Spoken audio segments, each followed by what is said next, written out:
নজর রাখবো অত্যন্ত গুরুত্বপূর্ণ একটি খবরের দিকে।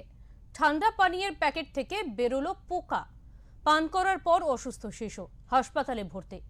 এক বহুজাতিক সংস্থার ঠান্ডা পানীয় পান করার পর অসুস্থ হয়ে পড়ল এক শিশু। অভিযোগ, পানীয়র প্যাকেট থেকে উদ্ধার হয়েছে একটি পোকা। ঘটনায় চাঞ্চল্য ছড়িয়েছে ইছাপুর এলাকায়। জানা গিয়েছে, ইছাপুরের বাসিন্দা রজত দাস মঙ্গলবার দুপুরে তার শিশু সন্তানের জন্য একটি নামজাদা বহুজাতিক সংস্থার ঠান্ডা পানীয় কিনে আনেন। শিশু সেই পানীয় পান করার কিছুক্ষণের মধ্যে প্যাকেটের ভিতর থেকে একটি পোকা বেরিয়ে আসতে দেখে। সঙ্গে সঙ্গে বিষয়টি পরিবারের সদস্যদের জানায় সে। এরপরেই অসুস্থ হয়ে পড়ে শিশুটি। তড়িঘড়ি তাকে ব্যারাকপুর ডক্টর BN বোস মহকুমা হাসপাতালে নিয়ে যাওয়া হয়। বর্তমানে সেখানেই চিকিৎসাধীন রয়েছে সে। ঘটনার পর যে দোকান থেকে পানীয়টি কেনা হয়েছিল সেই দোকানদারের বিরুদ্ধে নোয়াপাড়া থানায় লিখিত অভিযোগ দায়ের করেছে শিশুটির পরিবার। শিশুটির বাবা মায়ের দাবি, এমন ঘটনায় তারা অত্যন্ত আতঙ্কিত। ঘটনার প্রকৃত সত্যতা জানতে পুলিশের কাছে তদন্তের আবেদন জানিয়েছেন তারা। অভিযোগের ভিত্তিতে ইতিমধ্যেই ঘটনার তদন্ত শুরু করেছে নোয়াপাড়া থানার পুলিশ। ঢেলে দেখতে পাচ্ছি ফুটি দিয়ে পোকা বেরিয়েছে একটা। আমার ছেলেটা খেয়ে নিয়েছে অল্প করে। দোকানে গিয়ে দেখে নাও একবার।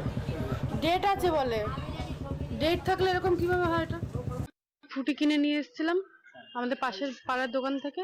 এবার আজকে সকালবেলা ছেলেকে বলেছিলেন যে ফুটিটা খেয়ে নে গিয়ে। ফুটিটা খেতে গেছে, ও হাফটার মতো খেয়ে নিয়েছিল ফুটি। খাওয়ার পরে মনে ওই পোকার মতোই একটা তেলে সাপের মতো কিছু একটা হবে, ও টানছিল। টানার পর ওর বাবাকে গিয়ে বলে, পাপা এটা দেখো তো কি। তারপর আমরা দেখে যখন নিয়ে গেলাম দোকানে, যার থেকে নিয়েছে সে বললো কি এটা সাপের বাচ্চা হবে। তারপরে উনি যার থেকে মাল নিয়েছে তাকে ফোন করেছে, উনি আবার জানি না কি কথা হলো।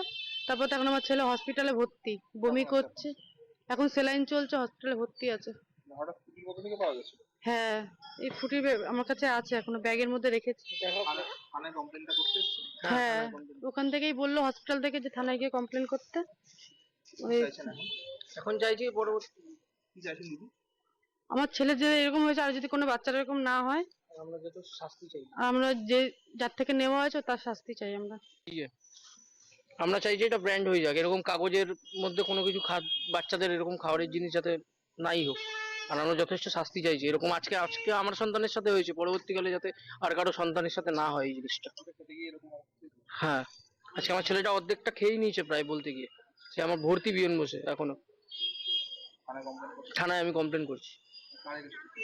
আমি এখন আমাদের দোকানদারের এগেনস্টে করছি, তারপরে দেখি কি করা যায়। আর স্যাররা যেরকম বলবেন, প্রশাসনের উপর ভরসা।